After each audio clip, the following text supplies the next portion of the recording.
Другарчето му е от деца, Мики Ли. На нас... Сака нещо да ме прашам, му дойде моментално. Така да. Слободно ме праша, я ке обърнам на към мене, като отговорам. Да не ти смени. Много е светлина, не може да... Ама ли е светлината? Не ти трябва блик. И па, те сега у мене. Нека тебе може да светля. Нека светля. Јас сум светлечи јојо. Светлечи јојо, нема света. Ево е ексклузивно интервју за мојот другар Шопето од Мики Ли.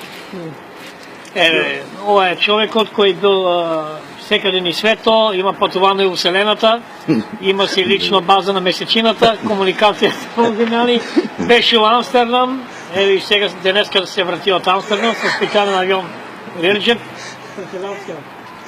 Тоа е ексклузивно интервју, еве да ги претизирам и нашите верни пријатели Бошко Симоновски и сите други кои се Чак Норис исто, така да... И Брус Вилис. И Брус Вилис од филмот Армагедон. На Мики Рурк братчетно. Прашањето кој е? Прашањето е дали Штипјани веруваат во постоење на вонземјани. Дефинитивно да. Е исклучително екстремна емоционална материја за мене како интелектуалец. И јас никогаш не се откажувам од замислената цел, бидејќи сум по природа фанатик.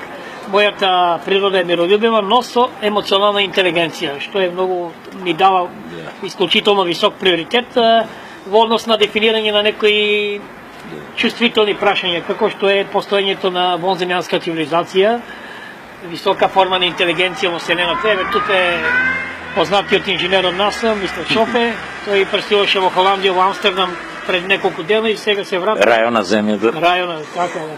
Бил Парадајс Сити. Тој имал лична средба и контакт со неколку вонземјани.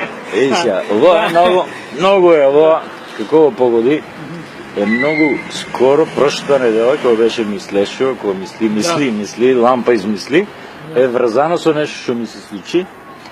Значи, што е интелигенцијата на човекот?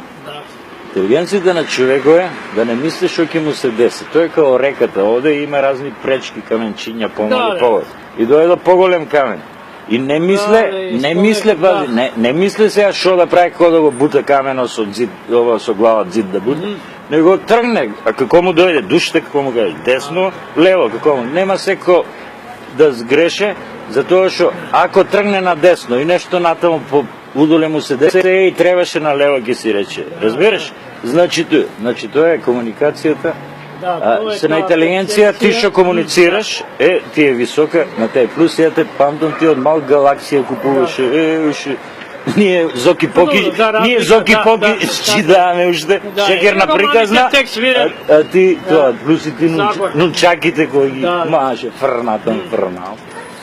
Така да, интелигенција, значи ти со високата твоја интелигенција можеш да комуницираш. Мене ми се деси, ја како прекина пиењето. Мене Господ ми рече, Шопе, оставам те жив, здрав, прав. Натаму, ја не можам више да помагам, твоја волја, твоја желба, прави шо сам.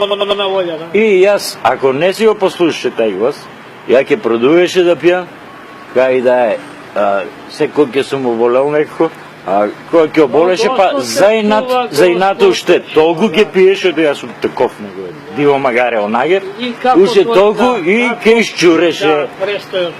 А сега прошлата недела има средба со Свети Ѓорѓе. И ја мисли дека толеранцијата ми е више готова, ќе немам при крај. Арно, ама Свети Ѓорѓе ми вика, таму кај Луково селото, ми вика, во едно почеток, значи уште треба, уште многу, да имаш висока толеранција према луѓе, према сешето. Али ти е почеток, едност треба да ја зголемуваш, никој стрес да не доживеш. Тоа е тоа. Фала ти, друже, за интервјуто и ја погоди темата е погодена од Господ. Амин.